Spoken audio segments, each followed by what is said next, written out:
Assalamualaikum warahmatullahi wabarakatuh. Anak-anak sekalian, pada materi pada hari ini adalah tentang membiasakan berpikir kritis dan semangat mencintai iptek. Seperti biasa, sebelum kita memulai pelajaran, kita membaca doa terlebih dahulu dengan bacaan Bismillahirrahmanirrahim. Sebelum pelajaran dimulai, Bapak akan membacakan terlebih dahulu tentang tujuan pembelajaran. Yang pertama yaitu membaca Quran Surat Ali Imran ayat 90-91 dan Quran Surat Ar-Rahman ayat 33. Untuk yang kedua, menganalisis Quran Surat Ali Imran ayat 90 dan 91 serta Quran Surat Ar-Rahman ayat 33. Untuk yang ketiga, hadis tentang berpikir kritis. Dan yang keempat, meyakini bahwasannya berpikir kritis dan mencintai ilmu pengetahuan adalah perintah agama. Sekarang membaca Quran Surat Ali Imran ayat 90-91. A'udzu billahi minasyaitonir rajim. Bismillahirrahmanirrahim. Inna fi khalqis samawati wal ardi wahtilafil laili wan nahari laayatil liulil albab alladzina yadhkuruna Allaha qiyaman wa qu'udan wa ala junubihim wa yatafakkaruna fi khalqis samawati wal ard rabbana ma khalaqta hadza batilan subhanaka faqina adzabannar. Yang mana terjemahan dari Quran Surat Ali Imran ayat 90-91 adalah: sesungguhnya dalam penciptaan langit dan bumi dan bergantinya malam dan siang terdapat tanda-tanda kebesaran Allah bagi orang yang berakal. Siapa itu orang yang berakal? Yaitu orang-orang yang mengingat Allah sambil berdiri, duduk, atau dalam keadaan berbaring, dan mereka memikirkan tentang penciptaan langit dan bumi. Saya berkata, ya Tuhan kami, tidaklah Engkau menciptakan semua ini sia-sia. Maha suci Engkau, lindungilah kami dari azab api neraka.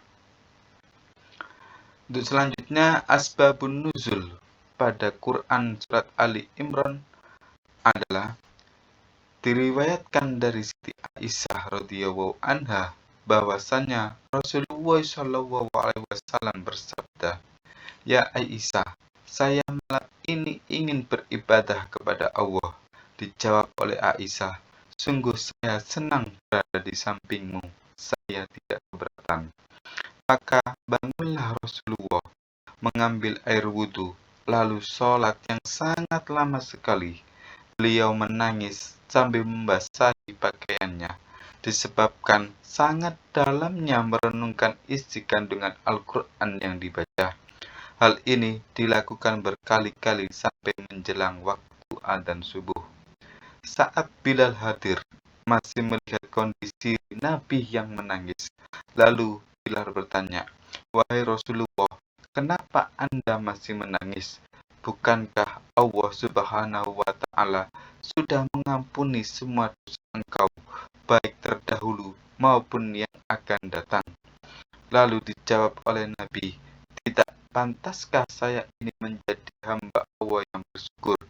Apalagi di malam ini Allah menurunkan ayat yang alangkah ruginya jika dibaca ayat ini namun tidak dihayati maknanya dan isi kandungannya." Ayat-ayat tersebut adalah termasuk Quran Surat Ali Imran ayat 190-191. Untuk selanjutnya yaitu isi kandungan Quran Surat Ali Imran ayat 190-191. Yang pertama, tentang penciptaan langit dan bumi serta pergantian malam dan siang merupakan tanda-tanda kekuasaan Allah. Yang kedua, tanda kekuasaan Allah di alam semesta ini hanya diketahui oleh ulul albab. Yang ketiga, yang dimaksud oleh ulul albab adalah orang yang berzikir dan berpikir, lalu selalu mengingat Allah selalu mengingat Allah dalam keadaan kondisi, dan dia juga mempergunakan akalnya untuk memikirkan penciptaan alam semesta. Yang keempat, tafakkur atau berpikir yang benar akan mengantarkan pada kesimpulan bahwa Allah menciptakan sesuatu tidak ada yang sia-sia. Semuanya benar, semuanya juga bermanfaat. Dan yang kelima, tafakur atau berpikir yang benar juga melahirkan kedekatan kepada Allah dan memperbanyak doa kepadanya. Sekarang Quran Surat Ar-Rahman ayat 33. A'udzu billahi minasyaitonir rajim. Bismillahirrahmanirrahim. Ya ma'saral jinni wal insi in istata'tum an tanfudu min aqtaris samawati wal ard famfudu la tanfuduna illa bisultan. Wahai segenap jin dan manusia, jika kamu sanggup menembus atau melintasi penjuru langit dan bumi, maka tembuslah. Kamu tidak akan mampu menembusnya kecuali dengan kekuatan dari Allah Subhanahu wa Ta'ala. Isi kandungan Ar-Rahman ayat 33 adalah: yang pertama, Allah menyerukan kepada jin dan manusia dan mempersilahkan untuk melintasi langit dan bumi jika bisa melakukannya.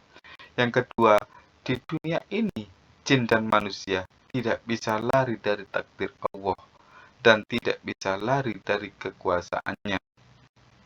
Yang ketiga, di akhirat nanti jin dan manusia tidak bisa lari dari pertanggungjawaban atas amal-amal di dunianya. Yang keempat, manusia bisa menjelajah ruang angkasa dengan sultan, yaitu dengan kekuatan ilmu pengetahuan. Namun, kekuatan manusia itu hanya terbatas. Yang kelima, ayat ini memotivasi manusia untuk mengembangkan ilmu dan teknologi agar bisa menjelajah ruang angkasa dan lain sebagainya. Hadis tentang berpikir kritis. An Abi Darin radhiyallahu anhu qala Rasulullah sallallahu alaihi wasallam, tafakkaru fi khalqillahi wa tafakkaru fi dzatillahi fatahliku. Rawahu Abu Shaykhain. Diriwayatkan dari Abu Dar, Nabi sallallahu alaihi wasallam bersabda, pikirkanlah mengenai segala sesuatu yang diciptakan oleh Allah, tetapi janganlah kalian memikirkan tentang zat Allah, karena kalian akan rusak. Hadis riwayat Abu Shaykh. Uraian materi pada kali ini adalah berpikir diambil dari bahasa Arab al-fikr yang bermakna kekuatan yang menembus suatu objek. Jika pengetahuan didukung bukti yang kuat, maka dinamakan ilmu. Jika buktinya belum meyakinkan namun kebenarannya lebih dominan, disebut dengan don. Jika kemungkinan benar dan salahnya seimbang, disebut dengan syak. Berpikir kritis maksudnya adalah berpikir secara beralasan dan reflektif dengan menekankan pembuatan keputusan tentang apa yang harus dipercayai atau dilakukan. Kesimpulan pada materi kali ini yaitu yang pertama, penciptaan alam semesta dan sesilih bergantinya siang dan malam, pusaran angin, keteraturan lintasan benda-benda langit dan bumi dengan segala isinya, semua itu jangan dijadikan sebagai peristiwa biasa tanpa hikmah dan tujuan, tetapi harus dipikirkan sehingga keberadaannya dapat diambil sisi positif dan negatifnya melalui akal pikiran serta akal budi yang dimiliki oleh seseorang.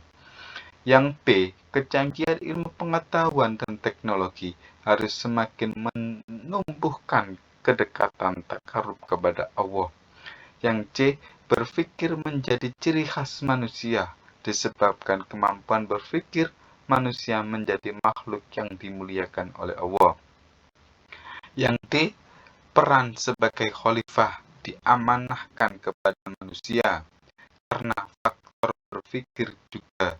Karena kemampuan berpikirlah ilmu pengetahuan dan teknologi akan diserap, didapat, dan ditemukan.